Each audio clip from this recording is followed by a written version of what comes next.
નમસ્કાર વિદ્યાર્થી મિત્રો, આપ સૌનું સ્ટડી પેનલ પર હાર્દિક સ્વાગત છે. આપણે આજે ધોરણ 8 ગણિતનું પ્રકરણ 4 માહિતીનું નિયમન વિશે વિસ્તૃતથી સમજીશું. વિદ્યાર્થી મિત્રો, ઘણા વિદ્યાર્થીઓ એવું સમજતા હોય છે કે જે પાઠ્યપુસ્તકમાં માહિતી આપેલી છે એ સમજવી કહેવાય ને કે જરૂરી નથી. હકીકતમાં તમે જો પાઠ્યપુસ્તકનું વ્યવસ્થિત રીતે અધ્યયન કરશો ને તો તમને સ્વાધ્યાય પોથીમાં આપેલા દાખલાઓ કે અન્ય કોઈ પણ જગ્યાએ આપેલા દાખલાઓ તે સરળતાથી તમે સોલ્વ કરી શકશો. ચાલો હવે આપણે જોઈએ 4.1 માહિતી. તમારા રોજબરોજના જીવનમાં તમને ઘણી બધી માહિતી મળે છે. જો આપણને બધાને ખબર છે કે આપણી આસપાસ ઘણી બધી માહિતીઓ રહેલી છે, તો આપણે શું કરીએ છીએ કે એ માહિતીઓ કેવી હોય છે?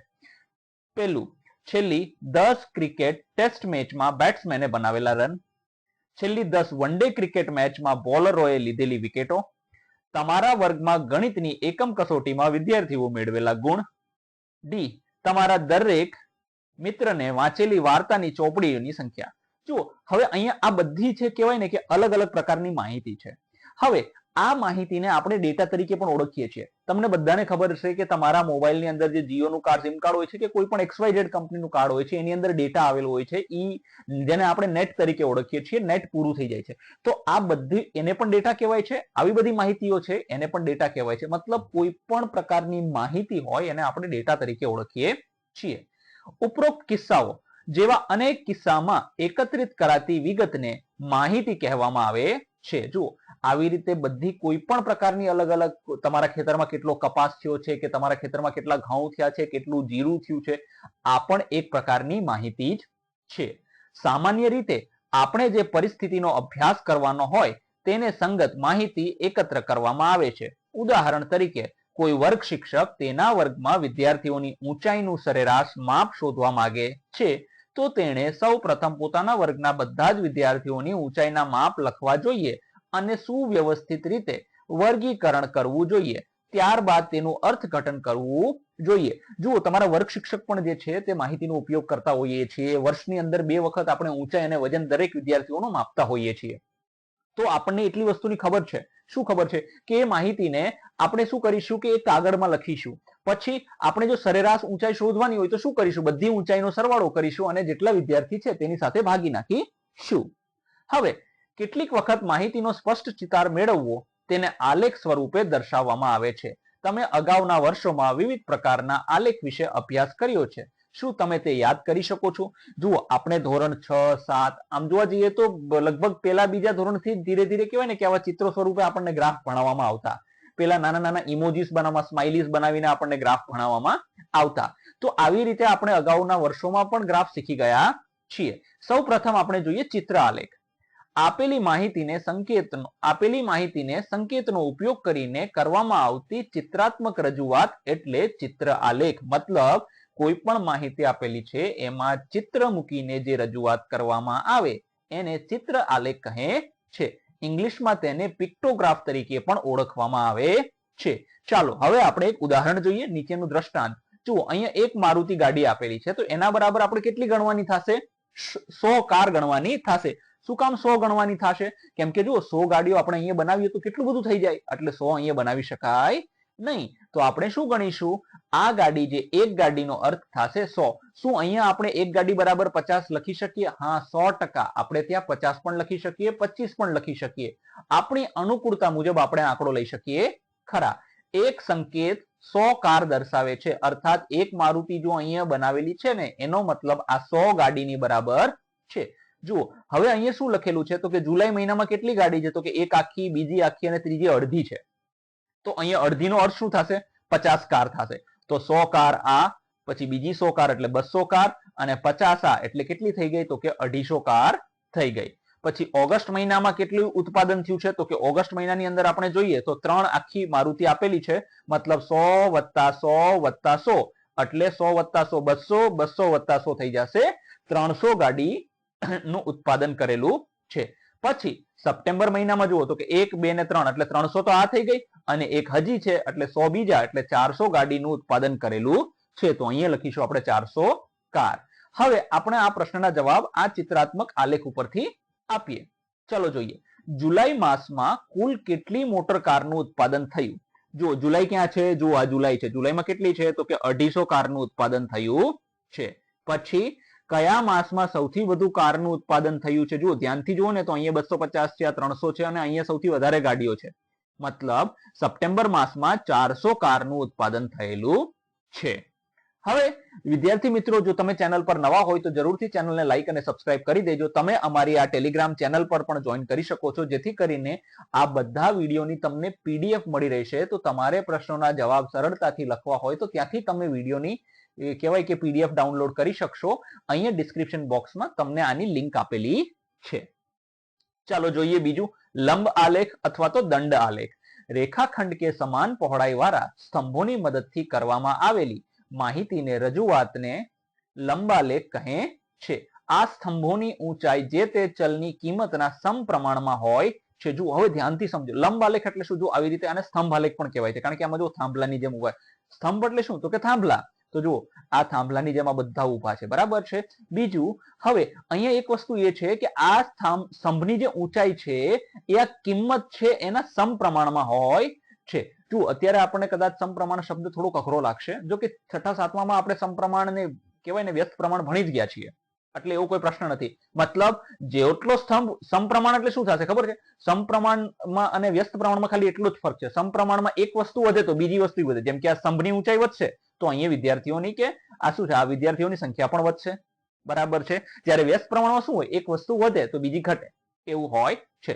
ચાલો, સ્તંભની ઊંચાઈ જે તે શૈક્ષણિક વર્ગ વિભાગ માટે વિદ્યાર્થીઓની સંખ્યા માત્રા દર્શાવે છે. જુઓ હવે જે ઊંચાઈ છે એ શું દર્શાવે છે? તો કે ધોરણ 8 ના વિદ્યાર્થીઓની સંખ્યા કેટલી છે એ દર્શાવે છે. પછી બીજું શું આપ્યું છે? સ્તંભની પહોળાઈ સરખી છે, તેમની વચ્ચે જગ્યા પણ સરખી છે. જો આ સ્તંભની જે આ પહોળાઈ છે ને એ આપણે સરખી રાખવાની. જુઓ તમે ગ્રાફ બુક પણ લઈ લેશો, બરાબર છે. તો ગ્રાફ બુક ની અંદર તમે જોશો ને તો ઘણા બધા તમને આવી રીતે બોક્સ આપેલા હશે, ઘણા બધા ખાના આપેલા હશે. તો ખાના ઉપર જ આપણે ફૂટપટ્ટી રાખીને દોરવાનું થશે, જેથી કરીને સીધી રેખામાં જ દોરાય. જો અહીંથી આ જે જાડાઈ છે અને આ પહોળાઈ છે બંને સરખી જ છે. બીજું, આ બંને સ્તંભ વચ્ચે જેટલી જગ્યા છે એટલી જ જગ્યા આ બંને સ્તંભ વચ્ચે છે. આનું ખાસ ધ્યાન રાખવાનું છે.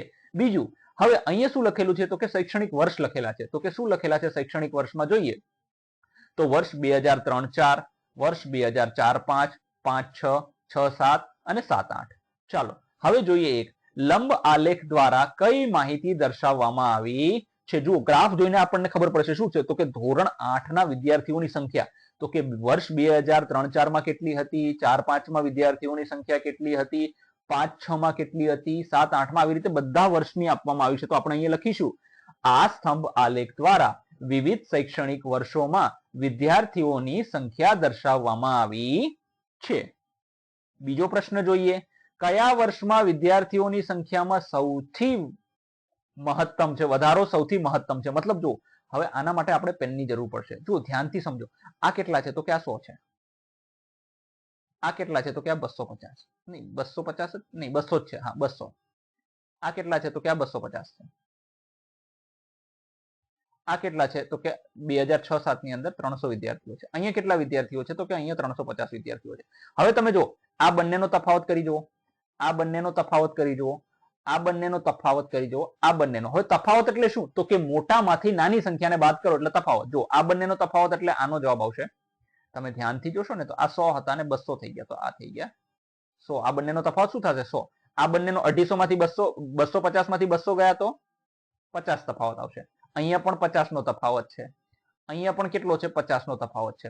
તો હવે આપણને પ્રશ્ન શું પૂછ્યો છે? ધ્યાનથી સમજો, કયા વર્ષમાં વિદ્યાર્થીઓની સંખ્યામાં વધારો સૌથી મહત્તમ છે? મતલબ કયા વર્ષે વિદ્યાર્થીઓની સંખ્યા સૌથી વધુ વધી છે? જો આ વર્ષથી આ વર્ષમાં આવ્યા ને તો 100 વિદ્યાર્થીઓ વધ્યા. પછી આ વર્ષથી આ મતલબ 5-6 માંથી 4-5 માંથી 5-6 માં આવ્યા તો કેટલી સંખ્યા વધી છે? 50 જ વધી છે. પછી અહીંયા પણ 50 છે. તો સૌથી વધારે જે મહત્તમ વધારો છે ને એ આપણને ક્યાં જોવા મળે છે? વર્ષ 2003 થી 2004 અને વર્ષ 2004 થી 2005 માં સૌથી વધારે વિદ્યાર્થીઓની સંખ્યામાં વધારો જોવા મળે છે. દરમિયાન વધારો સૌથી વધુ છે 100 થી 200, એટલે કે 100 વિદ્યાર્થીઓનો વધારો છે. ચાલો હવે આગળ જોઈએ આપણે. હવે અહીંયા શું કીધું છે? કયા વર્ષમાં વિદ્યાર્થીઓની સંખ્યા સૌથી વધુ છે? તો જો આ સૌથી ઊંચો સ્તંભ આ જ છે. તો સૌથી વધુ ક્યાં થઈ ગયા? 350. તો 2000, જો અહીંયા વર્ષ કયું છે? 2007-8. સો વર્ષ 2007-8 માં વિદ્યાર્થીઓની સંખ્યા સૌથી વધુ છે, આશરે 350. આગળ જોઈએ હવે નીચેનું વિધાન ખરું છે કે ખોટું? ચાલો જોઈએ. વર્ષ 2005-6 ક્યાં છે? જો આ રહ્યું 5-6. વિદ્યાર્થીઓની સંખ્યા વર્ષ 2003-4 કરતા બમણી છે. મતલબ આ જો 3-4 ક્યાં છે? તો કે અહીંયા છે. તો કે 3-4 ની સંખ્યા કેટલી છે? ચલો 100 લખી દો. 5-6 ની જગ્યા કેટલી છે? તો કે અહીંથી ગણો ને તો આ કેટલી છે? 250 છે. શું 100 ના બમણા કેટલા થાય? તો કે ગુણ્યા 2 કરો તો કેટલો જવાબ આવશે? તો કે 200 જ આવશે. 250 આવશે નહીં. મતલબ કેવા જઈએ કે 2005-6 ની જે સંખ્યા છે કેવી છે? આના કરતા બમણી કરતા પણ વધારે છે. તો આ નિવેદન કેવું છે? ખોટું છે. આ વિધાન કેવું છે? ખોટું છે. જો અહીંયા એ જ વસ્તુ લખેલી છે કે વર્ષ 2003 અને 4 માં સંખ્યા કેટલી છે? 100 છે. 5-6 ની અંદર કેટલી છે? 250 છે. બમણી થવી જોઈએ તો બમણી કેટલી થાય? તો કે 200 થાય. પરંતુ અહીંયા કેટલી છે? તો કે 250 છે. તો આ વિધાન કેવું છે? ખોટું છે. ચાલો હવે આગળ જોઈએ. હવે જોઈએ દ્વિલંબ આલેખ. ચાલો આને ધ્યાનથી સમજવાનો પ્રયત્ન કરીએ. જે લંબ આલેખમાં બે પ્રકારની માહિતી એક સાથે દર્શાવવામાં આવી હોય તેને દ્વિલંબાલેખ કહેવામાં આવે છે. જો આપણે અત્યારે જોયો એક લંબાલેખ મતલબ લંબાલેખ જોયો. પછી શું છે? દ્વિલંબાલેખ મતલબ બે વખત. જો અહીંયા એક જ જે ગણિત શાસ્ત્ર છે એના બે અલગ અલગ. મતલબ આ છે 2000, અહીંયા લખી દો. આ છે 5 અને 6, 2005-6 છે અને આ 6 અને 7 ની માહિતી છે. તો બધામાં સરખી જ વસ્તુ છે. જ્યાં પણ આપણે સફેદ કલરનો સ્તંભ જોઈએ છીએ તે 2005-6 ને લગતો છે અને આપણે રાખોડી કલરનો સ્તંભ જ્યાં જોઈએ છીએ ત્યાં 2006 અને 7 ની માહિતી છે. આને શું કહેવાય છે? દ્વિલંબાલેખ મતલબ બે લંબ છે. બરાબર છે. હવે અહીંયા શું છે? તો કે તમે ધ્યાનથી જોશો ને તો અહીંયા વિદ્યાર્થીઓએ મેળવેલા કુલ ગુણ છે, અહીંયા ગણિત શાસ્ત્ર છે, અલગ અલગ વિષય આપેલા છે. હવે આપણે જોઈએ દ્વિલંબાલેખ દ્વારા કઈ માહિતી દર્શાવવામાં આવી છે. તો આ આલેખ દ્વારા વિવિધ વિષયોમાં વર્ષ 2005-6 જો આ વર્ષ 2005 છે, બધા 5-6 જો આ બધા 2005-6 છે અને વર્ષ 2006-7 જો આ વર્ષ 2006-7 છે. દેખાય છે આપને? હા. દરમિયાન વિદ્યાર્થીઓએ મેળવેલા ગુણની માહિતી દર્શાવવામાં આવી છે. જો વિદ્યાર્થીઓ કેટલા ગુણ મેળવેલા છે તો કે અહીંયા જુઓ ને તો કે જો 60 ગુણ મેળવેલા છે, તો કે આમને કેટલા મેળવ્યા છે? તો કે 30 ગુણ મેળવ્યા છે. આવી માહિતી આપણને આપવામાં આવી છે. હવે જોઈએ આગળ. પછી અહીંયા બીજો પ્રશ્ન, કયા વિષયના દેખાવમાં સૌથી વધુ વધારો થયો છે? મતલબ જો તફાવત થઈ ગયો. જો કયા વિષયનો મતલબ એવું કહેવા માંગે છે કે 2005 ની સરખામણીમાં 2006-7 કયો વિષયનો ગ્રાફ છે મતલબ આલેખ છે સૌથી વધારે? જો તફાવત અહીંયા સૌથી વધારે છે. આ આવડો છે, આ એનો ડબલ થઈ ગયો. જોયું? આ તો બધા વચ્ચે જો નાના નાના તફાવત છે, બહુ ઓછા તફાવત છે. જોયું? આ બંને વચ્ચે, આ બધા વચ્ચે, આ બંને તો સરખા છે, આમાં તો કોઈ ફેર જ નથી. તો સૌથી વધુ તફાવત જો અહીંથી દેખાય છે. કેટલો છે? તો કે અહીંયા જે છે 2005 ને 6 માં ગણિતમાં કેટલા વિદ્યાર્થીઓએ મેળવેલ ગુણ કેટલા હતા? 30 ગુણ હતા. અને અહીંયા કેટલા છે? જુઓ 60 થઈ ગયા છે. લગભગ કેટલા થઈ ગયા છે? બમણા અથવા તો ડબલ થઈ ગયા છે. કયા વિષયના દેખાવમાં સૌથી વધુ વધારો થયો છે? તો કયો વિષય છે? આ છે ગણિત શાસ્ત્ર. ગણિત શાસ્ત્ર વિષયમાં સૌથી વધુ વધારો થયો છે 30 થી 60, એટલે કે 30 નો વધારો થઈ ગયો છે. બીજું, કયા વિષયના દેખાવમાં સૌથી વધુ ઘટાડો થયો છે? જો સૌથી વધુ ઘટાડો કેમાં થયો છે? જો ઘટાડો તો જો ક્યાંય થયો છે? જો આમાં તો વધારો થઈ ગયો, આની અંદર વધારો થયો, આમાં વધારો થયો. આ એક વિષયમાં છે કેવો છે? ઘટાડો થયો છે.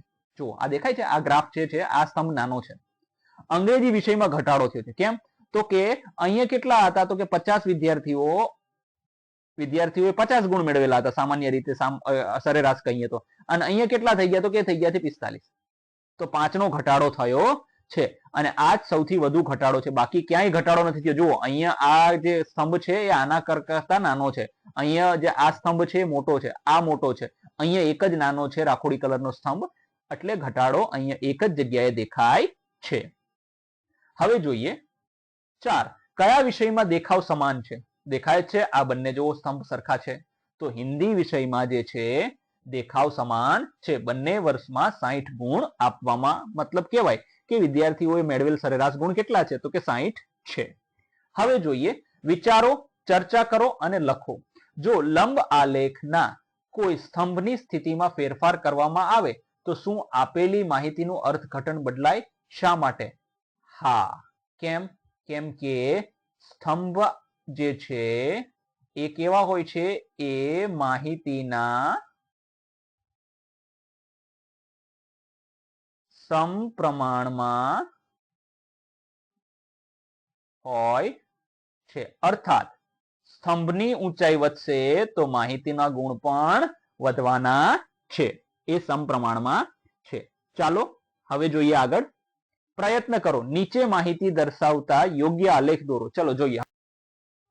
જો વિદ્યાર્થી મિત્રો, હવે આપણે જોઈએ, અહીંયા આપણને માહિતી આપેલી છે. માહિતી દર્શાવવા યોગ્ય આલેખ દોરો. સૌથી પહેલા ઉપરની રેખામાં તમે જોશો, ઉપરની જે લાઈન છે એમાં શું આપેલું છે? તો કાર્ડ આપણને અલગ અલગ મહિનાઓ આપેલા છે.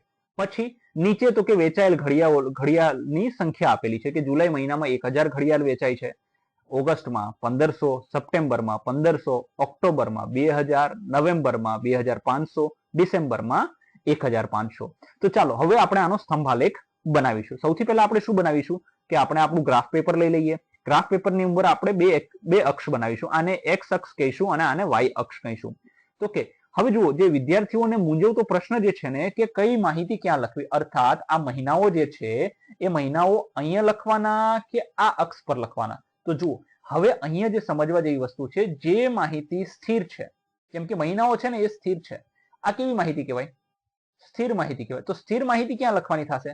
તો કે એક્સ અક્ષ પર લખવાની થશે. ક્યાં લખવાની થશે? તો કે એક્સ અક્ષ પર. તો કે એક્સ અક્ષ ક્યાં છે? તો કે આ એક્સ અક્ષ છે, બરાબર છે. આ અહીંયા લખીશું. પછી તો કે અસ્થિર માહિતી, અર્થાત આંકડાઓ, સંખ્યાઓ છે જે વધઘટ થતી હોય, જેમ કે અહીંયા જો 1000 છે તો પછી 1500 થઈ ગયા, પાછા 1500, પાછા 2000 વધી ગયા, પાછા અહીંયા ડિસેમ્બરમાં ઘટી જાય છે. તો આ કેવી છે? અસ્થિર માહિતી છે. તો અસ્થિર છે એને ક્યાં લખીશું આપણે? તો કે વાય અક્ષ પર લખીશું. અર્થાત આ આપણી છે વાય અક્ષ. બરાબર છે. આવી રીતે આપણે કરીશું. ચાલો હવે આપણે આપણી માહિતીઓને લખી દઈએ. સૌથી પહેલા આપણે ચાલો મહિનાઓ લખીએ છીએ. તો કે જુલાઈ છે, પછી ઓગસ્ટ, સપ્ટેમ્બર, ઓક્ટોબર, નવેમ્બર અને ડિસેમ્બર. આટલા મહિનાઓ આપણને આપેલા છે. હવે જુઓ, અહીંયા આપણે માહિતીઓ લખી છે શૂન્યથી વેચાયેલ ઘડિયાળની સંખ્યા લખીશું. તો એમાં 0 છે, પછી 500, 1000, 1500, 2000, 2500. ચલો આપણે શું રાખ્યું છે કે તો કે અહીંયા ધ્યાનથી જો સમજવાની જે વસ્તુ છે ને એ શું થઈ જશે ખબર છે? અહીંયા જો 500 જ કેમ લીધા સાહેબ? અહીંયા 100 ના લઈ શકીએ સર? 100 ના લઈ શકીએ? અરે લઈ શકાય, પણ તમે 100 લેશો તો તમારે 25 આવી રીતે લખવું પડશે કે 100, 200, 300, 400, 500 એવી રીતે 2500 સુધી જશે, 2500. તો એના માટે 25 રેખા જોશે. આખું તમારું ગ્રાફ પેપર ભરાઈ જશે. બરાબર છે. જો કે ગ્રાફ પેપર ભરાઈ જાય કરતા પણ જો બધી માહિતીઓને છે ને સરળતાથી આપણે અહીંયા 500 વાળા છે તો આપણે એક રેખા વચ્ચે 500 નો અંતર રાખીશું. એટલે આપણે 500 નું અંતર રાખ્યું છે. તો કે એક રેખાથી અહીંયા કેટલું થઈ ગયું? તો કે 500. પછી ત્યાંથી બીજી રેખા તો કે બીજા 500 વધારી દીધા એટલે 1000. ત્યાંથી તો કે ત્રીજી રેખામાં તો કે જોવા જઈએ તો ત્રીજા 500 વધારી દીધા એટલે 1500. પછી ચોથી રેખામાં બીજા 500 વધારી દીધા તો થઈ ગયા 2000. પછી પાછા 500 વધારી દીધા તો 2500. ચાલો હવે જોઈએ જુલાઈ મહિનામાં કેટલી ઘડિયાળ વેચાઈ છે? તો કે 1000. તો કે 1000 ક્યાં છે? જુઓ અહીંયા છે. તો આપણે જે ગ્રાફ સ્તંભ બનાવીશું તે અહીંયા સુધીનો સ્તંભ બનાવવામાં આવશે. પછી ઓગસ્ટમાં ક્યાં છે? 1500. તો 1500 ક્યાં છે? અહીંયા અને ઓગસ્ટ.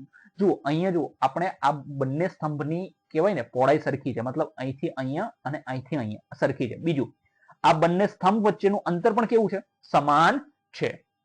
પછી જોઈએ સપ્ટેમ્બરમાં કેટલા છે? તો કે 1500. તો કે 1500 ક્યાં છે? તો કે અહીંયા બનાવીશું. આ સપ્ટેમ્બર મહિનો અને 1500. પછી ઓક્ટોબરમાં કેટલા છે? 2000. તો કે આ 2000 ની રેખા અહીંયા છે અને આ ઓક્ટોબર મહિનો છે. નવેમ્બરમાં કેટલા છે? તો કે 2500. તો કે અહીંયા આવશે. ડિસેમ્બરમાં કેટલા છે? તો કે 1500 છે. તો 1500 1500 ક્યાં છે? તો કે અહીંયા આવશે. જો બહુ એવું લાગે ને વિદ્યાર્થી મિત્રોને ઘણાને છે ને થોડું સમજવામાં અઘરું પડતું હોય છે તો અહીંયા લખી દેવાના ઉપર 1000. આ લખવું સારું ગણાય છે એવું નથી, પણ જો કે લખવાનું ફરજિયાત નથી હોતું, કેમ કે આપણે આ ગ્રાફ બનાવ્યો છે એટલે કે તમે અહીંથી માહિતી જોઈ શકો. પણ ઘણા શિક્ષકો એવું કહેતા હોય છે કે લખો તો સારું એમ, બાકી ના લખો તો એનાથી કોઈ ફરક નથી પડતો, માર્ક કપાતા નથી એનાથી. આ રીતે લખવાનું થાય છે. હવે અહીંયા જો આપણે યુનિટ લખવાના, એક એકમ, મતલબ અહીંયાથી અહીંયા આ એક એકમ કહેવાય. તો એક એકમ છે ને અહીંયા 1000 નથી, કેટલું થશે? તો કે 500 થશે. 500 વેચાયેલ ઘડિયાળ થશે. આ રીતે આપણે આને લખવાનું રહેશે. ચાલો હવે તમે સ્ક્રીનશોટ લઈ લ્યો, આગળ જોઈએ. ચલો હવે બીજું આપણને આપેલ છે. ફરીથી આપણે એ જ બધી વસ્તુઓનું પુનરાવર્તન કરીશું જેથી કરીને તમે સરળતાથી યાદ રાખી શકો. હવે જુઓ આમાં આપણને છે ને બે માહિતીઓ આપી. જો અહીંયા કેવું હતું ખબર છે? જો વેચાયેલ ઘડિયાળ એક જ હતી અને એક મહિના હતા. અહીંયા બે વસ્તુ આપી છે, ચાલવું અને સાયકલ સવારી. અર્થાત આપણે અહીંયા દ્વિલંબ આલેખનું ચિત્રણ કરીશું. જુઓ અહીંયા વિદ્યાર્થીની પસંદગી તો કે શાળા એ, શાળા બી અને શાળા સી. તો કે ચાલીને આવતા 40 વિદ્યાર્થીઓ શાળા એ પસંદ કરે છે, 55 વિદ્યાર્થીઓ શાળા બી પસંદ કરે છે અને 15 વિદ્યાર્થીઓ શાળા સી પસંદ કરે છે. પછી સાયકલથી જે વિદ્યાર્થીઓ આવે છે એ 45 વિદ્યાર્થીઓ શાળા એ પસંદ કરે છે, 25 વિદ્યાર્થીઓ શાળા બી પસંદ કરે છે અને 35 વિદ્યાર્થીઓ શાળા સી પસંદ કરે છે. ચાલો હવે આપણે આને બનાવી દઈએ લંબ દ્વિલંબ આલેખ. સૌથી પહેલા આપણે આપણું ગ્રાફ પેપર લઈ લઈએ. ચાલો લઈ લીધું. આપણે આપણી એક્સ એક્સિસ દોરી દીધી અને વાય અક્ષ પણ દોરી દીધો. જો વિદ્યાર્થી મિત્રો મેં તમને પહેલા પણ કીધું હતું કે જે માહિતી સ્થિર છે એ હંમેશા ક્યાં આવશે? આ સ્થિર માહિતી છે. શું છે? સ્થિર માહિતી છે. તો આ આવશે એક્સ અક્ષ પર આવશે. પછી આ બંને જે છે એ ક્યાં આવશે? તો કે અસ્થિર છે, મતલબ સંખ્યાઓ છે. જો આમાં 40 છે, આમાં 55 છે, આમાં 15 છે, તો અલગ અલગ છે, અસ્થિર માહિતી છે. તો એ ક્યાં આવશે? એ આપણને વાય અક્ષ પર આવશે. અસ્થિર છે તો એ ક્યાં આવશે? વાય અક્ષ પર આવશે. આ રીતે આપણે કરવાનું થશે. તો અહીંયા વાય અક્ષ પર અહીંયા લખી દઈએ આ વાય, આ કરી દીધું આપણે એક્સ, આને પણ એક્સ કહેવાય. આ આખી રેખા અહીંયા પણ આને શું કહેવાય છે? વાય કહેવાય છે. ચાલો હવે આપણે લખી દઈએ. તો કે અહીંયા શું લખીશું? તો કે શાળાઓ લખીશું, વિદ્યાર્થીની પસંદગી. ચાલો આપણે આપણી માર્કર પેન ફરીથી લઈ લઈએ. હવે જો અહીંયા શું છે? તો કે શાળા એ. પછી જો અહીંયા વિદ્યાર્થીઓની સંખ્યા આપણે લખીશું. તો કે વિદ્યાર્થીઓની સંખ્યા કેટલી છે? તો કે તમે જોવા જશો ને તો 5-5 ના ગાળામાં છે. તો 0, 10, 15, 20, 30, 40, 50. 15 ની જરૂર નથી. જો કે આપણે 15 આને બંનેની વચ્ચે 15 લખી શકીએ. આપ તમે ધારો તો અહીંયા 0, 5, 10, 15, 20, 25 એવી રીતે પણ લખી શકાય છે. એમાં કોઈ જ પ્રશ્ન નથી. આ 0 થઈ ગયો, આને 5 રાખવા છે, આને 10 રાખવા છે, આને 15 રાખવા છે, આને 20 રાખવા છે, આને 25 રાખવા છે, તો પણ આપણે રાખી શકીએ છીએ. એમાં કોઈ જ પ્રશ્ન છે નહીં. પણ મારી પાસે જગ્યા થોડી ઓછી હતી તો મેં 10-10 નો ગાળો પસંદ કર્યો. ચાલો હવે ચાલવું. જો અહીંયા બે વસ્તુ બનશે. સૌથી પહેલા ચાલવામાં જો શાળા એ છે તો શાળા એમાં બે આલેખ બનશે. તો કે કયા કયા બનશે? તો કે સૌથી પહેલા તો કલર પણ નક્કી કરવો પડશે. કઈ રીતે? તો કે જો લાલ કલર છે આપણે કોના માટે પસંદ કર્યો છે? તો કે ચાલવા માટે. અને સાયકલ માટે કેવો? તો કે લીલો કલર પસંદ કર્યો છે. તો અહીંયા લખી દો 40. આ થઈ ગયા 45. અર્થાત શાળા એના બંને સ્તંભ આપણે દ્વિલંબ બંને સ્તંભ આપણે અહીંયા ગોઠવી દીધા છે. હવે શાળા બી જોઈએ. તો કે શાળા બી ના પણ 55 પેલો થશે. 55 ક્યાં છે? તો કે આ બંનેની વચ્ચે આવશે. જો આ 55 એટલે ક્યાં આવે? તો કે આ બંનેની વચ્ચે. તો એ બંનેની વચ્ચેની રેખા કઈ થઈ જાય છે? જો ધ્યાનથી તમે જોશો ને તો આ રેખા થશે. આ બરાબર છે. એટલે એ બંનેની વચ્ચેની રેખા થઈ જાય છે. તો આપણે 55 અહીંયા બનાવી દીધો. પછી છે 25. તો કે 25 કોની વચ્ચે આવે? તો કે અહીંયા 25 આવશે. 20 અને 30 ની વચ્ચે. તો અહીંયા થશે 25. તો આ થઈ ગયા 25, આ થઈ ગયા 55. હવે અહીંયા જોઈએ. હવે 15 જોવાના છે આપણે શાળા સી ના. તો કે ચાલીને વિદ્યાર્થીઓ આવતા લાલ, તો 15 અહીંયા થશે, વચ્ચે આવશે. ચલો શાળા સી, જો કે આ 15 થઈ ગયા. પછી કેટલા છે? 35 જણા છે. તો 35 અહીંયા આવશે. 40 અને 30 ની વચ્ચે આવશે.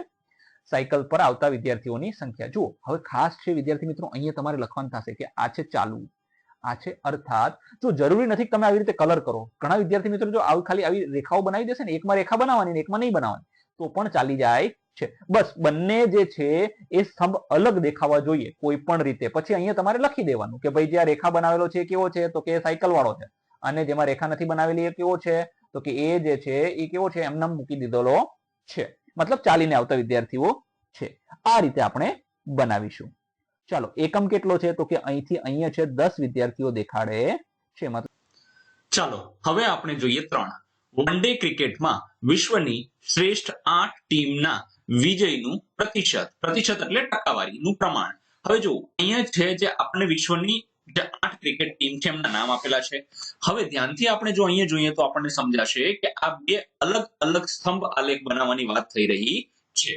હવે તમે આને ધ્યાનથી સમજશો તો આપણને એ પણ ખ્યાલ આવશે કે દ્વિલંબ આલેખનો ઉપયોગ આપણે આમાં કરવાનો થશે. શું લખેલું છે?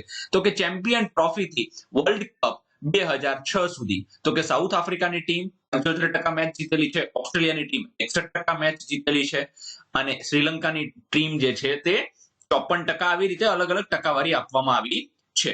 હવે 2007માં છેલ્લી વન ડે ક્રિકેટ, જો આ એક લંબાલેખ થઈ ગયો. હવે આ બીજો સ્તંભ બનાવવાનો થશે. એમાં શું છે? તો કે 2007માં જે છેલ્લી 10 વન ડે ક્રિકેટ મેચ રમાણી છે એની અંદર સાઉથ આફ્રિકાની ટીમ તો કે 78 વખત જીતી છે, ઓસ્ટ્રેલિયાની 40 વખત જીતી છે, શ્રીલંકાની 38 વખત. આવી રીતે આપેલું છે.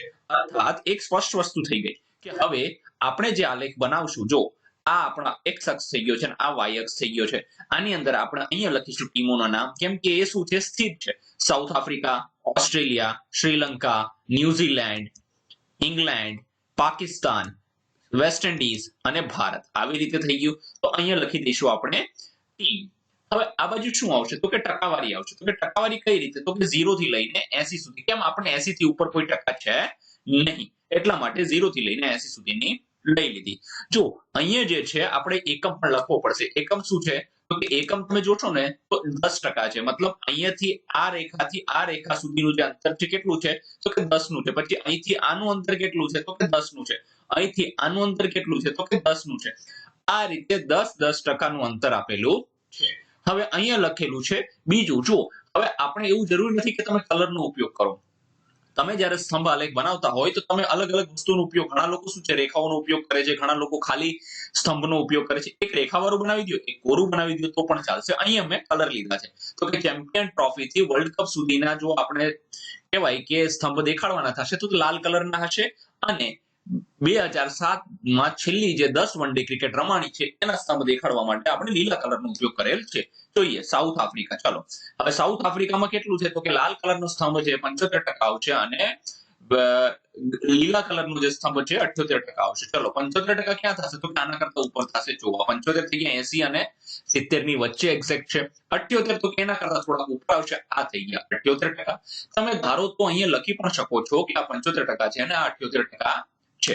પછી હવે આપણે જોઈએ ઓસ્ટ્રેલિયાનું, તો કે 61% અને 40%. મતલબ લાલ કલરનો જે સ્તંભ છે તે અહીંયા આવશે 61%, અને જે લીલા કલરનો સ્તંભ છે તે 40% ઉપર આપણે અહીંયા રાખેલો છે.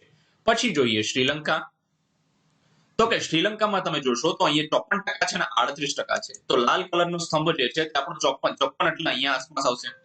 અને 38 એટલે કે અહીંયા આનાથી થોડુંક નીચે, 40 કરતા આપણે શું રાખીશું, એને થોડુંક નીચે રાખીશું. આ રીતે આપણે એને લખવાનું થશે. હજી જો આપણે ધ્યાનથી જોઈએ આગળ, બરાબર છે. તો ન્યુઝીલેન્ડના જોઈએ સ્તંભ. તો કે ન્યુઝીલેન્ડમાં છે 47% અને 50%. તો લાલ કલરનો જે સ્તંભ છે આપણો તે 47%, મતલબ 50 થી થોડુંક નીચે આવશે. પછી બીજો જે છે તે 50% છે. તો એ અહીંયા આવી જશે એક્ઝેક્ટલી 50 ઉપર. પછી ઇંગ્લેન્ડ જોઈએ આપણે. તો કે ઇંગ્લેન્ડ જે છે તે 46% અને 50% છે. જો આમાં પણ સરખું છે, આ 47 થી થોડુંક નીચે આવશે એટલે થઈ ગયું 46%. અને આ તો 50 જ છે તો તેને અહીંયા 50 પર જ, જો આ રેખા 50 ની છે તો 50 ઉપર રાખીશું. તો આમાં આ બાજુ જે છે 46, 45 આવી સંખ્યાઓમાં થોડું ઘણું ઉપર નીચે હોય ને તો ચાલી શકે. હા, એનાથી કોઈ તાજો ફરક પડતો નથી. પછી જોઈએ પાકિસ્તાન. તો કે પાકિસ્તાનનું જે છે તો કે 45% 2006 સુધી છે અને 44% 2007 ના છે. તો 45% આપણા ક્યાં થશે, તો કે અહીંયા જો આ 40 અને 50 ની વચ્ચે આ રેખામાં 45 થશે. તો આ 45 થઈ ગયા અને આ થઈ ગયા 44%. એના કરતા 1% ઓછો છે. પછી જોઈએ વેસ્ટ ઇન્ડિઝ. તો કે વેસ્ટ ઇન્ડિઝના કેટલા છે, તો કે 44% અને 30% છે. તો જો લાલ કલરનો જે થશે તે 44% આના બરાબર થશે અને આ થઈ જશે 30%. જો આ 30% ની રેખા સાથે મેચ થઈ જાય છે. હવે જોઈએ ભારત. તો કે ભારતના છે 43% અને 56%. ચાલો જોઈએ.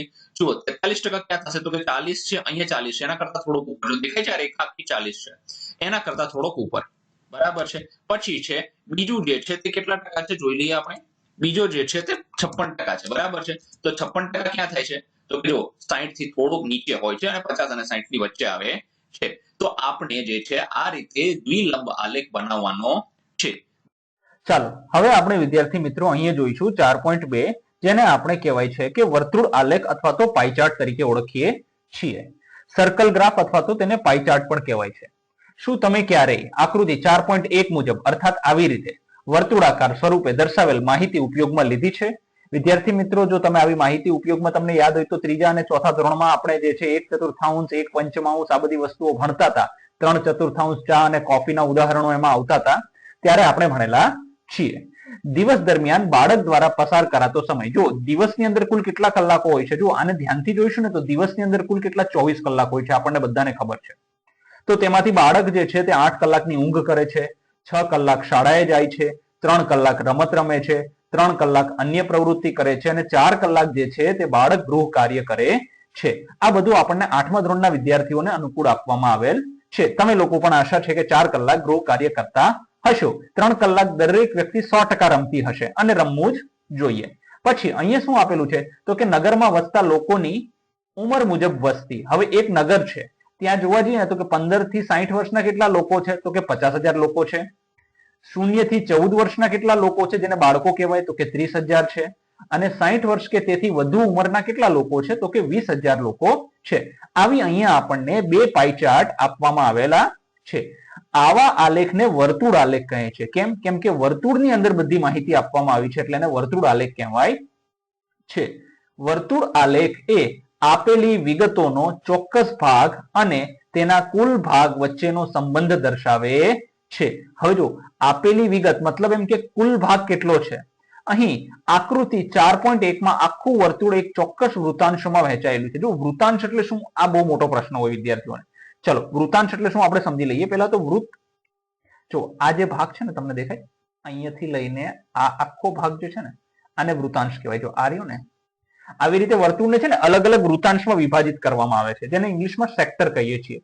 જે તે પ્રવૃત્તિઓ અને માહિતીના પ્રમાણમાં દર્શાવેલ હોય છે. જો ઊંઘ છે એ એના પ્રમાણમાં દર્શાવેલ છે, શાળા 6 કલાકના પ્રમાણમાં દર્શાવેલ છે. આપણે ખાસ જે છે ને મોટા ભાગના વિદ્યાર્થી મિત્રો આ વર્તુળ આલેખને બનાવો છે ને એમના માટે ખરેખર એક બહુ કપરું ચઢાણ હોય છે. આપણે એને સરળતાથી આજે સમજીશું. ચાલો જોઈ લઈએ. સૌથી પહેલા આને સમજીએ. ઉદાહરણ તરીકે ઉપરોક્ત આલેખમાં બાળક દ્વારા ઊંઘ માટે વપરાતો સમયગાળો કે ઊંઘ માટે વપરાતા કલાકોનું પ્રમાણ. તો જો ઊંઘના કલાકો કેટલા છે તો કે 8 કલાક છે, અહીંયા લખેલા છે. દિવસના કુલ કલાકો કેટલા છે તો કે 24 કલાક છે. હવે જુઓ જ્યારે આના છેદ ઉડાડીએ ને 8/24 તો આ થઈ જશે 8 એકા 8 અને આ થઈ જશે 8 તરી 24. તો 8 8 ઉડી ગયા. વધ્યા શું 1/3. તો 1/3 દિવસનો જે ભાગ છે એ બાળક શેમાં વગાડે છે, મતલબ વાપરે છે તો કે ઊંઘમાં વાપરે છે. તેથી ઊંઘનો સમયગાળો દર્શાવતા વૃતાંશનો ભાગ એ કુલ વર્તુળનો 1/3 ભાગ બને છે. અર્થાત આ જે ભાગ છે ને એ 1/3 ભાગ છે. કોનો 1/3 તો કે આખા વર્તુળનો 1/3 ભાગ છે. પછી શું છે તો કે શાળા માટે બાળક દ્વારા વપરાતા કલાકોનું પ્રમાણ. તો કે શાળા માટે એટલે આ રહ્યા જો 6 કલાક છે. ચલો શાળાના કલાકો કેટલા છે 6 છે. દિવસના કુલ કલાકો કેટલા હોય, બધાને 24 જ હોય છે. જો આના છેદ ઉડાડીશું એટલે જવાબ શું આવશે 6 એકા 6 અને 6 ચોક 24. તો 6 નો છેદ ઉડી જશે તો અહીંયા વધશે 1/4. અર્થાત બાળક જે છે તે શાળાનો સમય કેવો છે એનો કહેવા જઈએ ને તો કે એ જે છે એનો 1/4 ભાગ છે. કોનો તો કે આખા દિવસનો 1/4 બાળક શેમાં વાપરે છે તો કે શાળાએ વિતાવે છે. હવે ધ્યાનથી સમજો. આ જ રીતે બીજા વૃતાંશોનો વિસ્તાર કે કદ પણ મેળવી શકાય. બધી જ પ્રવૃત્તિઓ માટે જરૂરી વૃતાંશ દર્શાવતા અપૂર્ણાંક ભાગનો સરવાળો કરો. શું તમને સરવાળો 1 મળે છે? હવે જો ધ્યાનથી સમજો, આપણને એમ કહે છે કે આ બધા અપૂર્ણાંક છે. આ કેટલું છે તો કે આ આપણે જોયું હતું તો કે 1/3 છે. આ કેટલું છે તો કે 1/4 છે. આ બધાનો જો આપણે સરવાળો કરીએ તો શું તે સરવાળો 1 મળે છે? 1 અર્થાત સંપૂર્ણ, જેને આપણે એક વર્તુળ કહીએ છીએ, મળવો જ જોઈએ. જો ન મળે તો આપણે ખોટા કહેવાઈએ. ચાલો જોઈએ, પ્રયત્ન કરી જોઈએ. આપણે અહીંયા સૌથી પહેલા આપણે શું લખીશું જો તો કે ઊંઘ માટે જે છે આપણે અહીંયા લઈ લઈશું આપણું માર્ક લેઝર પોઈન્ટ લઈ લઈશું. હા હવે જો ઊંઘના કલાકો કેટલા છે તો કે 24 કલાકમાંથી 8 કલાક બાળક ઊંઘે છે. આપણે 1/3 તો કહેવાય ને કે એનું સાદું રૂપ કહેવાય છે. પછી તો કે શાળા માટે તો કે 6/24. પછી હા અહીંયા પણ શાળા આવી ગયું ને તો કે આ શાળા નથી. હવે આ થઈ જશે રમત. શું થઈ જશે અહીંયા લખવું પડશે. આપણે પેન લઈ લઈએ, બદલી નાખીએ. આપણી પાસે પેન છે તો અહીંયા લખી નાખીએ. આ છે રમતના કલાકો.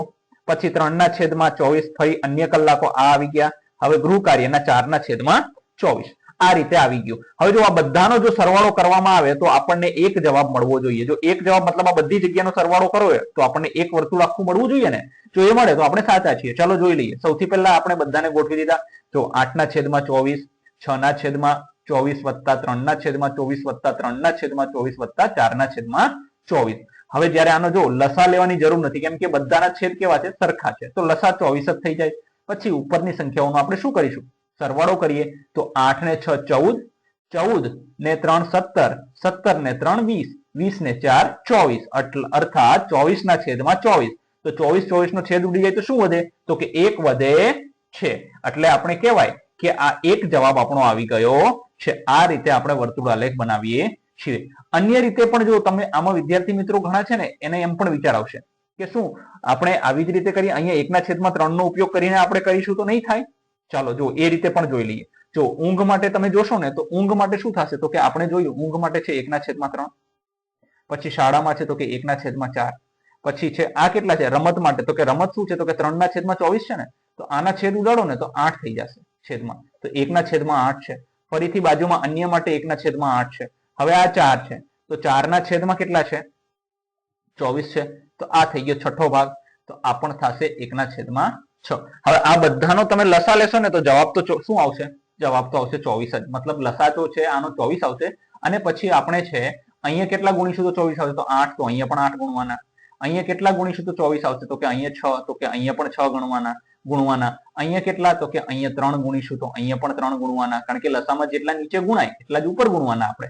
તો અહીંયા પણ 3 ગુણાશે તો અહીંયા પણ 3 આવશે, અહીંયા 4 આવશે તો અહીંયા પણ 4 આવશે. ચલો 8 એકા 8, 6 એકા 6, 3 એકા 3, ફરીથી 3 એકા 3, 4 એકા 4. જુઓ આ જ સંખ્યા આવી ગઈ બધી, અને 24/24, તો 24 એકા 24. આવી રીતે એક જવાબ આવશે.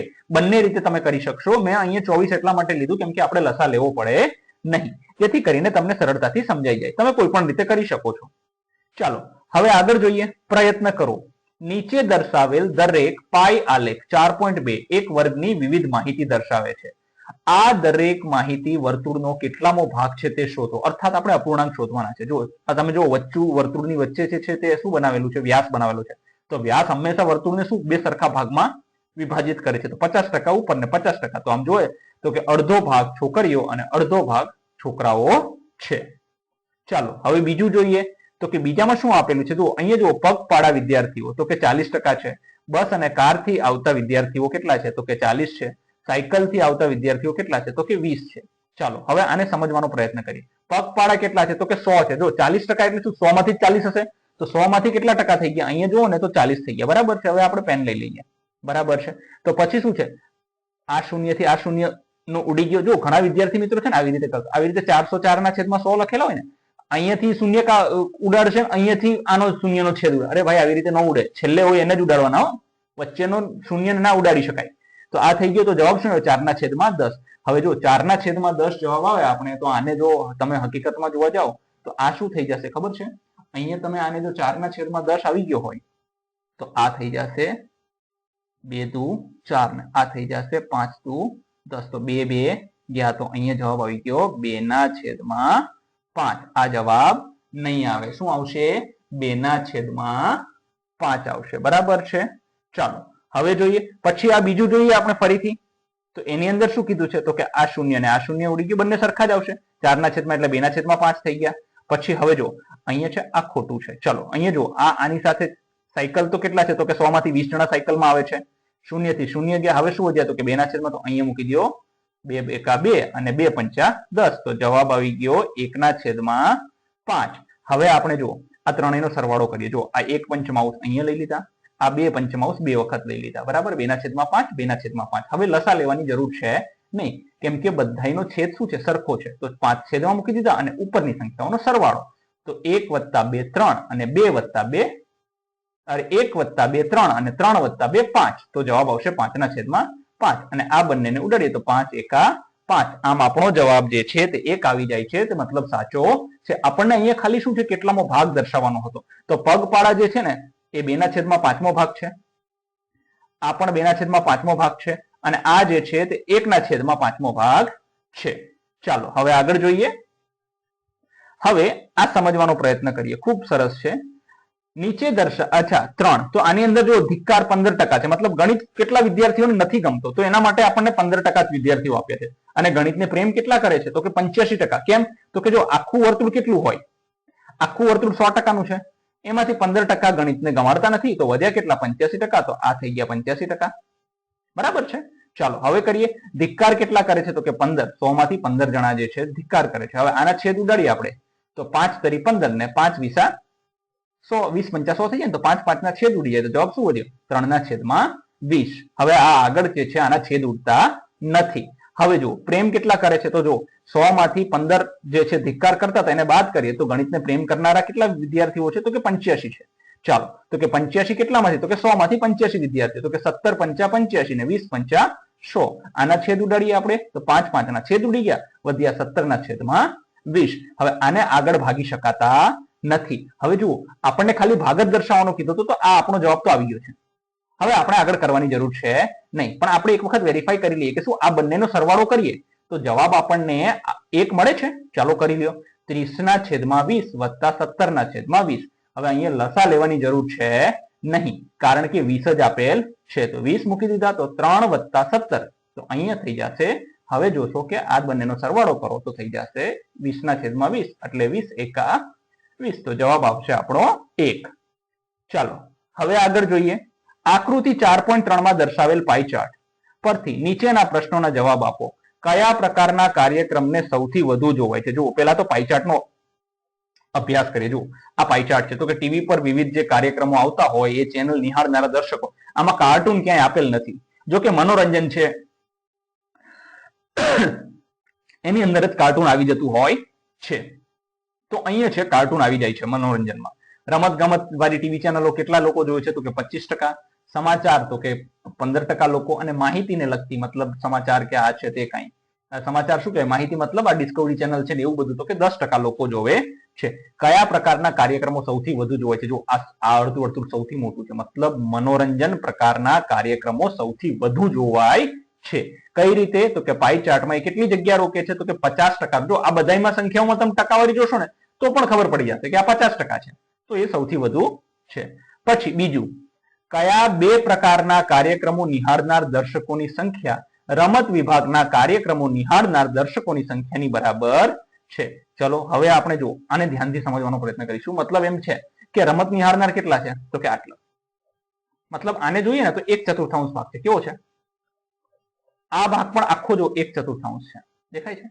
પણ એની અંદર 2 પ્રકારની માહિતી આપવામાં આવી છે. શું છે તો કે સમાચાર અને માહિતી. તો આ સમાચાર વાળા અહીંયા છે અને માહિતી વાળા અહીંયા છે. તો આ બંને ભેગા થઈને શું બનાવે છે? આખો જે બનાવે છે આ 1/4 બનાવે છે. આ બંને ભેગા થઈને શું બનાવે છે? 1/4 બનાવે છે. માહિતી અને સમાચાર પ્રકારના કાર્યક્રમો નિહાળનાર દર્શકોની કુલ સંખ્યા રમત વિભાગ જેટલી છે. અર્થાત માહિતી વાળા અને સમાચાર, એટલે આ સમાચાર અને માહિતી વાળા આ બંનેનો સરવાળો કરી તો આપણને જે છે રમત વિભાગ જેટલી સંખ્યા મળે છે. હવે જોઈએ આપણે આગળ. હવે પાઈ ચાર્ટ. પાઈ ચાર્ટ આપણે સમજવાનો છે, ખૂબ જ અગત્યનો છે. પાઈ ચાર્ટ દોરવો કઈ રીતે? શાળાના વિદ્યાર્થીઓના એક સમૂહને જુદા જુદા પ્રકારના સ્વાદવાળા આઈસ્ક્રીમ આપવામાં આવ્યા, તેની ટકાવારી નીચે મુજબ છે. જુઓ, શાળાની અંદર બધાને છે ચોકલેટ ફ્લેવરનો આઈસ્ક્રીમ આપવામાં આવ્યો, વેનીલા ફ્લેવરનો અને અન્ય ફ્લેવરનો. તો 50% વિદ્યાર્થીઓએ ચોકલેટ ફ્લેવર લીધો, 25% વિદ્યાર્થીઓએ વેનીલા લીધો અને અન્ય 25% વિદ્યાર્થીઓએ અન્ય લીધું છે. આવી રીતે બધા વિદ્યાર્થીઓને પોતપોતાની પસંદ મુજબ જે છે તે આઈસ્ક્રીમ આપવામાં આવ્યા છે. હવે આપણે જોઈએ આગળ. ચાલો હવે બીજું અહીંયા શું કીધું છે કે ઉપરોક્ત માહિતી આપણને પાઈ ચાર્ટ બનાવીએ. જે માહિતી આપી છે એનો આપણે પાઈ ચાર્ટ બનાવવાનો છે. વર્તુળના કેન્દ્ર પાસેના ખૂણાનું માપ 360 ડિગ્રી હોય છે. જો વર્તુળ હોય છે ને, આખો વર્તુળ જે છે 360 ડિગ્રીનો બનેલો હોય છે. જે તે વૃત્તાંશ માટે ખૂણાનું માપ એ 360 ડિગ્રીનો પૂર્ણાંકનો ભાગ બને છે. 360 ડિગ્રી અપૂર્ણાંકનો ભાગ બને છે. બિલકુલ 100% સાચી વાત છે. કે જો હવે અહીંયા જોશો ને તમે ધ્યાનથી જો, અહીંયા તમને દેખાડો. જો આ જે ખૂણો બને છે ને, તો આ 180 ડિગ્રીનો ખૂણો બને છે, બરાબર છે? હવે 180 ડિગ્રીનો ખૂણો બને છે એ કોનો ભાગ છે તો કે 360 ડિગ્રીનો જ ભાગ છે. આ 90 અંશ છે. આ જો આ કાટખૂણો બને છે, ઊંધો છે 90 અંશ, તો એ કોનો ભાગ છે તો કે 360 માંથી 90 અંશ છે. આ પણ 360 માંથી આ 180 અંશ છે. આ રીતે બધા ભાગ પડે છે, બરાબર છે? તો એવી જ રીતે અહીંયા આપણને એ જ સમજાવવા માંગે છે. હવે જો સ્વાદ તો કે ચોકલેટ, વેનીલા અને અન્ય છે. વિદ્યાર્થીઓની પસંદગી કેટલી છે તો કે 50% છે, 25% છે ને 25% છે. હવે અપૂર્ણાંક કેટલા તો કે 100 માંથી કેટલા વિદ્યાર્થીઓને ચોકલેટ ફ્લેવર ભાવે છે તો કે 50. તો એ 50 તમે છેદ ઉડાડો. ચલો પેન લઈએ જ લઈએ આપણે, જેથી કરીને સમજાય. આના છેદ ઉડાડો તો શું થશે? જો આ 0 થી 0 ગયો અને આ 5 દૂને 10, એટલે ઉપર કઈ નથી તો 1, તો 1 ના છેદમાં 2 થઈ ગયો. પછી અહીંયા તો કે સીધા 25 ચોકુ કેટલા થઈ ગયા? 100. ઉપર કઈ નથી તો શું થઈ ગયું? 1, તો 1 ના છેદમાં 4. અહીંયા પણ 25 ચોકુ કેટલા થઈ ગયા? 100. તો ઉપર કાંઈ નથી, શું છે 1, તો 1/4 જવાબ આવશે. હવે જો 360 નો અડધો ભાગ એટલે કેટલો થાય? તો કે 360 નો અડધો ભાગ એટલે 360 ભાગ્યા 2, તો 18 દૂને 36 એટલે 180 જવાબ આવશે. તો 180 ડિગ્રીનો ખૂણો બનશે. પછી 360 નો ચોથો ભાગ આપણને ખબર છે, તો 360 ભાગ્યા 4 કરો તો 9 ચોક 36 અને આ મીંડાનું મીંડું એટલે 90 અંશનો જવાબ આવશે. તો આનો પણ 90 છે ને આનો પણ 90, એટલે જો આ બધાનો પાછો સરવાળો કરશો ને તો 360 આવશે. 190 + 190 180 અને 180 + 180 થઈ જશે 360 ડિગ્રી જવાબ આપણો આવી જાય છે. હવે આપણે આગળ જોઈએ. હવે યોગ્ય ત્રિજ્યા વાળું વર્તુળ દોરો. જો આપણને ખબર પડી ગયા શું છે, તો કે એક 180 નો બનાવવાનો છે અને બે 90 અંશના બનાવવાના છે. આટલી આપણી પાસે માહિતી છે. બરાબર છે. ચાલો હવે આપણે બનાવી દઈએ. શું કીધું છે કે યોગ્ય ત્રિજ્યા વાળું વર્તુળ દોરો. જો તમે આમાં 4 સેન્ટીમીટર 5 સેન્ટીમીટર 6 સેન્ટીમીટર તમારી અનુકૂળતા મુજબ તમારી નોટબુકમાં આવે એવડું વર્તુળ તમારે દોરવાનું છે. કેન્દ્ર સ્થાને O મૂકી દો અને ત્રિજ્યા બનાવી દો. આ O એને આપણે ત્રિજ્યા બનાવી દીધી છે. જો અહીંયા તમને યાદ કરાવી દઉં, ત્રિજ્યા એટલે શું? તો કે વર્તુળના કેન્દ્રથી લઈને વર્તુળ ઉપર કોઈ પણ જગ્યાએ જે રેખાખંડ બને છે એને ત્રિજ્યા કહેવાય છે. પછી ચોકલેટી સ્વાદ વાળા વૃતાંશનો ખૂણો કેટલો છે? તો કે ચોકલેટ વાળો 180 છે. તો ચાલો જો અહીંયા તમે જો, અહીંયા આપણે આપણું પરિકર રાખીએ, કોણ માપક રાખીશું આપણે. બરાબર છે. તો કોણ માપક જો અહીંયા રાખીશું તો આ સીધો 180 નો ખૂણો બને, અર્ધવર્તુળાકાર કહેવાય. તો આ આખો ભાગ જે છે એ શું થઈ ગયો છે? આ ખૂણો AOB જો આ ખૂણો બન્યો ને એ શેના માટે છે? તો કે ચોકલેટ વાળા માટે થઈ ગયો. ચોકલેટ લખી નાખ્યું. પછી હવે શું કીધું? બાકીના વૃતાંશના કોણ માપકનો ઉપયોગ કરો. હવે જો 90 અંશનો બીજો ખૂણો બનાવવાનો, તો આ અડધેથી કાપશો ને એટલે આ 90 અંશનો થશે અને આ 90 અંશનો. એક 90 અંશને વેનીલા આપી દીધો અને બીજો અન્ય ફ્લેવરને આપી દીધો છે. અહીંયા તમે આ બાજુ વેનીલા લખશો અને અહીંયા અન્ય લખો તો તેનાથી કોઈ ફેર પડતો નથી. આગળ જોઈએ. હવે બાકીના વૃતાંશ માટે પણ કોણ માપકનો ઉપયોગ કરો. હવે જુઓ, હવે આપણને અહીંયા અલગ વસ્તુ આપેલી છે. બરાબર છે. આ ઉદાહરણ જોઈએ. બરાબર છે. આ તો જૂનામાંથી જ હતું. હવે આકૃતિ 4.4 માં દર્શાવ્યા મુજબ વિવિધ વસ્તુઓનો ખર્ચ ટકાવારીમાં અને કુટુંબની માસિક બચત દર્શાવતો પાઈ ચાર્ટ આપેલ છે. જુઓ અહીંયા શું છે કે આપણને વસ્તુનો જે ખર્ચ છે એ ટકાવારીમાં આપેલ છે. એની બચત કેટલી છે? તો કે 15% જેટલી બચત છે એ અહીંયા આપેલ છે. કઈ વસ્તુનો ખર્ચ મહત્તમ છે? જુઓ કયો વૃતાંશ મોટો છે? તમે જુઓ ને તો ટકાવારી કોની મોટી છે?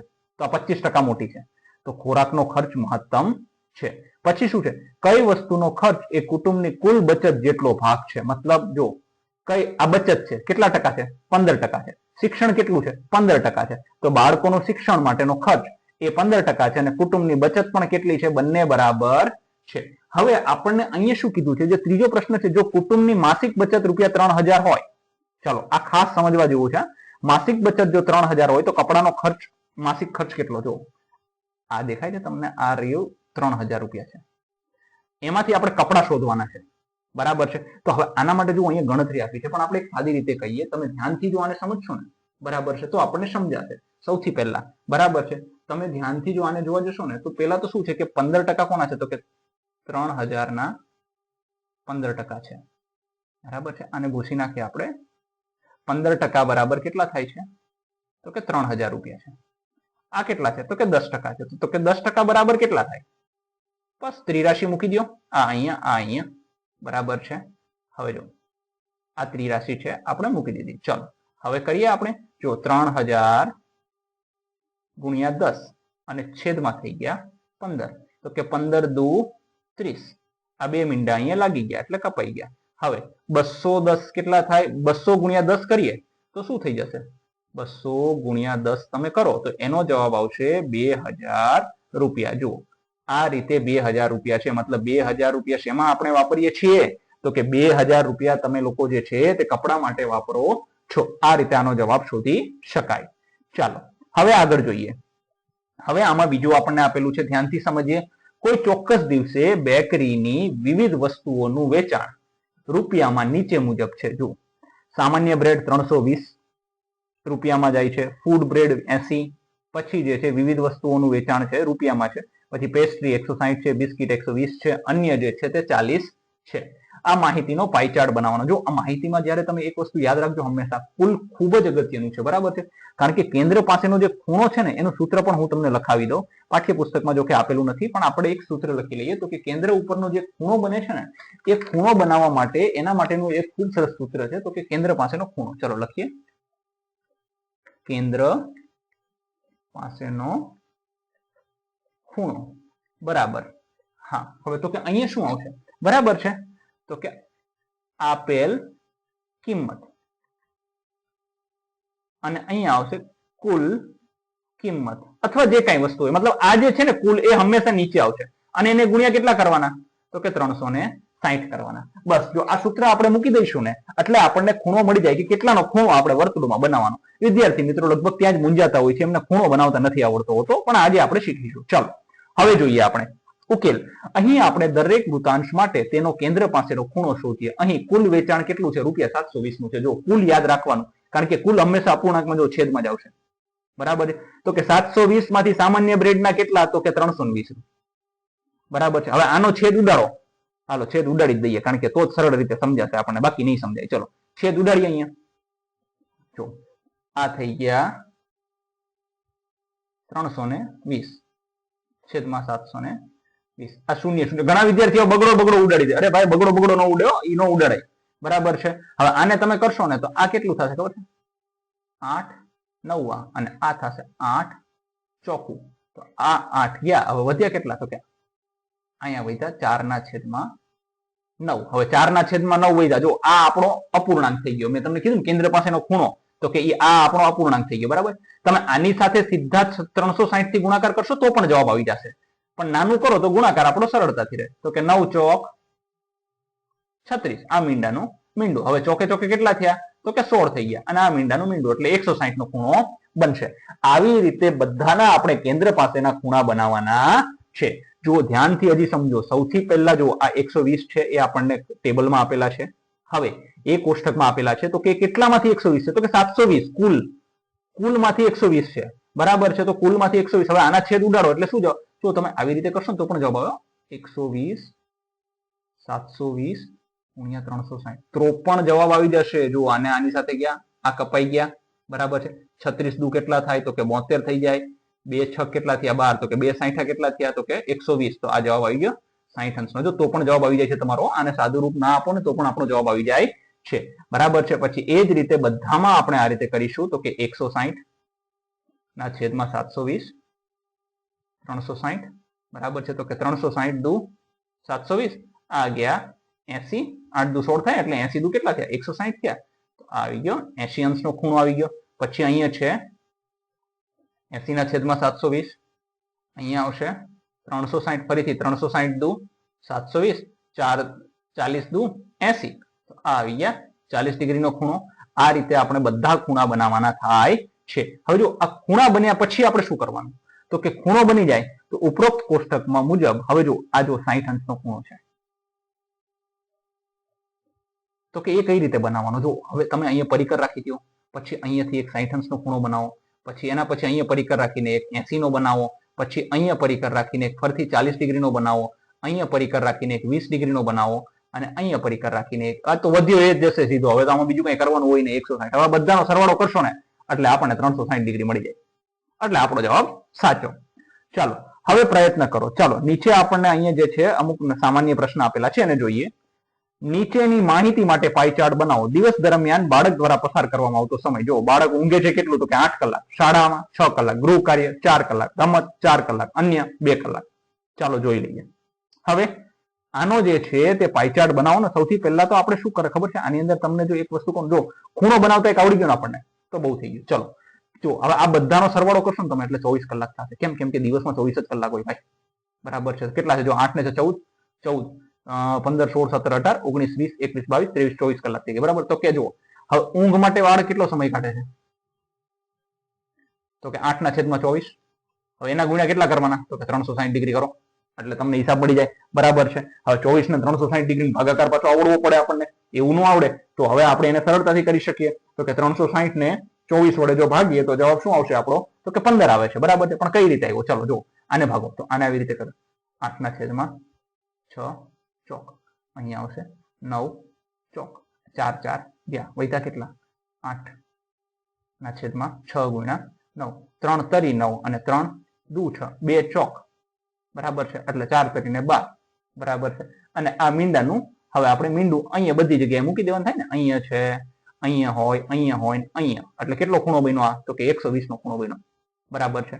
તો કે હવે 6 લેખે, ચલો 6 ના છેદમાં 24 360. જો આનો સીધો ભાગાકાર કરશો ને એટલે જવાબ આવી જશે 15. તો 15 છક થઈ ગયા 90, 90 થઈ જશે, બરાબર ને. પછી આના 4 કલાક છે, તો કે 4 ના છેદમાં 24 ગુણ્યા 360. આને ભાગો એટલે આ 15 ડિગ્રી થઈ ગયો. આ બંનેનો 4 ગુણ્યા 6, અરે 15 ગુણ્યા 4 કરો એટલે 60 ડિગ્રીનો ખૂણો બનશે. અહીંયા પણ એટલું જ છે એટલે આ પણ કેટલો બનશે, તો કે 60 ડિગ્રી બનશે. આ કેટલો બનશે, તો કે 60 ડિગ્રી બનશે. આ કેટલો બનશે, તો કે 90 નો બનશે. તો કે 2 કલાક છે. તો 2 કલાક એટલે કેટલા થયા તમે જુઓ ધ્યાનથી. 2 ના છેદમાં 24 ગુણ્યા 360. આને ભાગો એટલે 15, 24 આ 360, 15 દુને 30 એટલે 30 અંશનો ખૂણો બનશે. જો 4 કલાક માટે 60 નો બને તો 2 કલાક માટે 2 એના અડધા થઈ ગયા, તો અહીંયા પણ અડધો બને. આ રીતે તમારે બનાવવાનો છે. ચાલો હવે આગળ જોઈએ. આવા ઉદાહરણો ધ્યાનથી સમજીએ કે કયો આલેખામાં બનાવવાનો થાય. જુઓ, ચલો સૌ પ્રથમ આપણને અહીંયા શું કીધું છે, વિચારો, ચર્ચા કરો અને લખો. નીચેની માહિતી દર્શાવવા કયા પ્રકારનો આલેખ દોરવો વધુ યોગ્ય છે. જુઓ, રાજ્યનું ખાદ્ય અનાજનું ઉત્પાદન, મતલબ હવે આપણને 3 દાખલા આપ્યા છે. એ 3 દાખલામાં આપણે જોવાનું છે કે કયો આલેખ બનાવીએ તો આપણો જવાબ સાચો પડે, સરળતાથી થઈ જાય. આમાં શું છે, ખાદ્ય અનાજનું ઉત્પાદન ઉપર આપેલા છે વર્ષ ને નીચે આપેલા છે કેટલા ટનમાં ઉત્પાદન કરેલું છે. ચાલો હવે બનાવીએ આપણે. આ બનાવી દઈએ. ચાલો સૌથી પહેલા ગ્રાફ પેપર લઈ લીધા, પછી એક્સ અક્ષ અને વાય અક્ષ બનાવી નાખ્યા, પછી વર્ષ લઈ લીધા. તો એ કયા વર્ષ છે, તો કે 2001 થી. જો મેં કીધું હતું અહીંયા આ સ્થિર સંખ્યા માટે છે એક્સ અક્ષ, વાય છે એ કેના માટે છે, તો કે અસ્થિર સંખ્યા એટલે નંબરો માટે છે, સંખ્યાઓ માટે. જો 40, 50 આપણે અહીંયા મૂકી દીધા છે. હવે અહીંયા જો એક કાપ મૂકવાનો થશે. કેમ? અહીંયા બધા વચ્ચે કેટલું 10-10 નું અંતર છે, પણ અહીંયા કેવું શૂન્ય થી કેવું થઈ ગયું, સીધું 40 થઈ ગયું છે. તો અહીંયા એક આવો કાપ મૂકી દેવાનો, બરાબર છે. એટલે આપણને ખબર પડી જાય કે ભાઈ અહીંયા 0 થી વચ્ચેના બીજા આંકડાઓ આવી ગયા છે. પછી 10-10 નો છે અહીંયા લઈ લીધો. 1 એકમ એટલે કેટલા લીધા છે, તો કે 1 ટન લીધા છે. ચાલો હવે ધ્યાનથી સમજીએ આપણે. 2001 માં કેટલું ઉત્પાદન છે, તો કે 60. તો કે 60 ક્યાં છે, અહીંયા. તો કે અહીંયા સુધીનો બનાવી દેવાનો આપણે સ્તંભ. પછી છે 2002 માં 50. તો કે 50 ક્યાં છે, તો કે અહીંયા છે. પછી 2003 ની અંદર તો કે 70 છે. 70 ક્યાં છે, તો કે અહીંયા છે. આ બનાવી દીધું. 2004 માં કેટલું છે, તો કે 55. 55 ક્યાં આવે, તો કે 50 અને 60 ની વચ્ચે એટલે અહીંયા આવશે. પછી છે 2005 માં કેટલું છે, 80. તો કે આ 80 ની રેખા છે.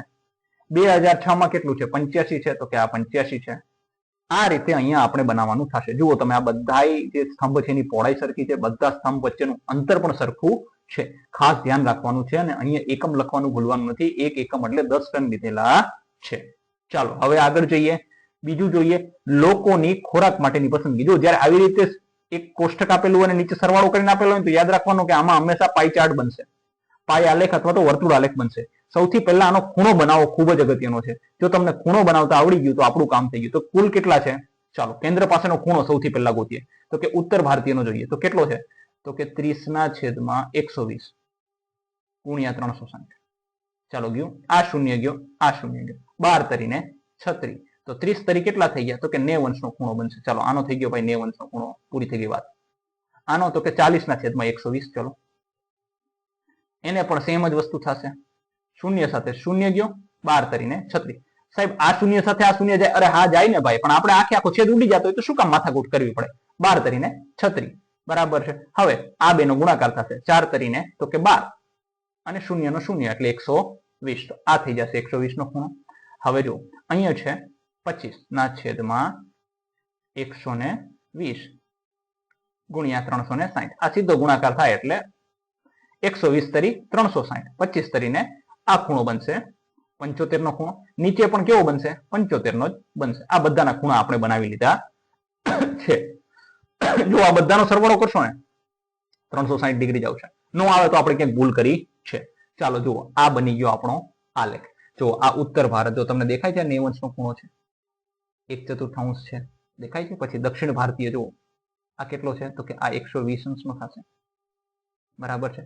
તો કે પછી આ કેટલા છે ગુજરાતીઓ, તો કે 25% છે. તો આમાં થશે 75 નો ખૂણો બને છે ને, કેટલાનો બને છે, જો 75 નો બને છે. હા, આ બંને ખૂણાઓ કેટલાના થયા, તો કે 75 અંશના થયા છે. આ રીતે આપણે બનાવવાના છે. હવે જોઈએ ખૂબ જ અત્યંત મહત્વનું, બરાબર છે. જો આવી રીતે જયારે આપેલા ને આને કહેવાય સતત વર્ગો કહેવાય. કેવા કહેવાય છે, સતત વર્ગો.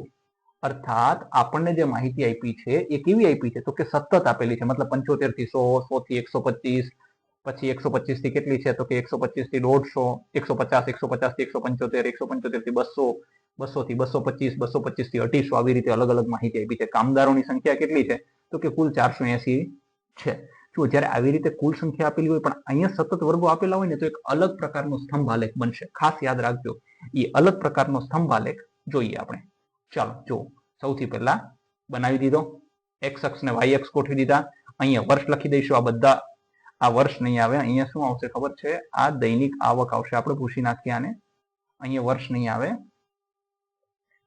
અહીંયા આવશે દૈનિક આવક. બરાબર છે. ચાલો દૈનિક આવક આપણે લખી નાખી છે. પછી હવે આગળ જોઈએ, અહીંયા શું આવશે? તો કે અહીંયા આવશે ઉત્પાદન, પણ નહીં આવે. અહીંયા એને આપણને એવું કહેવાય છે કે ઓલી લાસ્ટ વાળી સ્લાઇડ ની વસ્તુ આવી ગઈ છે. અહીંયા આ ઉત્પાદન લાખ ટનમાં નહીં આવે. શું આવશે? કામદારોની સંખ્યા આવશે. ચાલો કામદારોની સંખ્યા આપણે શું 20, 40 એવા લીધી છે. તમે અહીંયા ધારો ને તો 10, 20, 30 એમ પણ લઈ શકો છો, પણ મારે જગ્યા ઓછી હતી એટલે મેં 20, 40 એ રીતે લીધી છે. તો કે 75 થી 100 વચ્ચે કેટલા કામદાર? 45 છે. જો અહીંયા જો આવૃત્તિ તમે ધ્યાનથી જોશો ને તો જો આ જે પહેલી રેખા તમને દેખાય છે ને એ મેં અહીંયા મૂકી દીધી. જોઈ 75, પછી આ 100, પછી આ 125, પછી અહીંયા 150 છે તો આ 150, 175, આ 225, 250 અને આ જો 250 છેલ્લે લખવાનું ભૂલવાનું નહીં. મતલબ પહેલાનું પહેલું અને છેલ્લાનું છેલ્લું આ બંને લઈ લેવાના અને વચ્ચેના તો બધા લેવાના જ છે. હવે 75 છે તો કે 75 થી 100 વચ્ચે કેટલા? તો કે 45 કામદારોની સંખ્યા છે. તો કે 45 ક્યાં છે? જો આ 40 થી થોડાક ઉપર, 50 અહીંયા વચ્ચે આવે તો આ 45 થઈ ગયા. પછી 35, તો કે 35 ક્યાં બનાવીશું? તો કે 40 ની થોડાક નજીક હશે એટલે આ 35 થઈ ગયા. પછી 55 છે તો કે 55 60 થી થોડાક નીચે. હા અહીંયા જો આ 60 થી થોડાક નીચે બનાવવાના હોય, એના બદલે અહીંયા ભૂલ થઈ ગઈ છે. જો અહીંયા બનશે. હા અહીંયા બનશે. આપણે આને છે ને સફેદ કલરનું લઈને ઓલાથી ભૂસી જ નાખીએ. સફેદ કલરની ઇંક લઈ લઈએ જેથી કરીને શું થઈ જશે?